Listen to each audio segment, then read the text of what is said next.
Hi hello welcome to our channel. അപ്പോൾ ഇന്ന് നല്ല അടിപൊളി എളുപ്പം തയ്യാറാക്കാൻ പറ്റുന്ന ഒരു മാങ്ങ അച്ചാറിൻ്റെ റെസിപ്പി ആയിട്ടാണ് ഞാൻ വന്നേക്കുന്നത്. അപ്പോൾ അതിനായിട്ട് രണ്ട് ചെറിയ മാങ്ങ എടുത്ത് ചെറുതായിട്ട് കട്ട് ചെയ്ത് ഒരു പച്ചമുളകും ആവശ്യത്തിന് ഉപ്പും ചേർത്തിട്ട് നന്നായിട്ട് തിരുമ്മി യോജിപ്പിച്ച് വെച്ചേക്ക്. ഒരു 10 മിനിറ്റ് വെച്ചാൽ മതിയാവും കേട്ടോ. അതിന് ശേഷം ഒരു ചീനച്ചട്ടി അടുപ്പത്തേക്ക് വെച്ച് വെളിച്ചെണ്ണ ഒഴിച്ച് ചൂടാവുമ്പോഴേക്കും കുറച്ച് കടുകിട്ട് പൊട്ടിക്കുക, വറ്റൽമുളകും കറിവേപ്പിലയും കൂടി ഇട്ട് കൊടുക്കുക.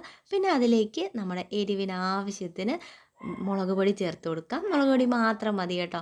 മുളക് പൊടി ചേർത്തിട്ട് ചെറുതായിട്ടൊന്ന് കളറ് മാറണം, കരിഞ്ഞു പോകരുത്. കളറ് മാറുക മാത്രമേ ചെയ്യാവുള്ളൂ.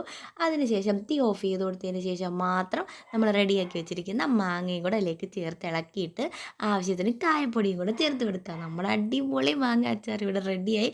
അപ്പോൾ ഇനി നമ്മളത് സാമ്പാറും വറുത്ത മീനും മാങ്ങാച്ചാറും ഒക്കെ ചേർത്തൊരു വീഡിയോ അങ്ങ് പിടിക്കുകയാണ്. അപ്പോൾ വീഡിയോ ഇഷ്ടപ്പെട്ട് കഴിഞ്ഞാൽ ചാനലൊന്ന് സബ്സ്ക്രൈബ് ചെയ്യാനും ലൈക്ക് ചെയ്യാനും ഷെയർ ചെയ്യാനും മറക്കരുത്.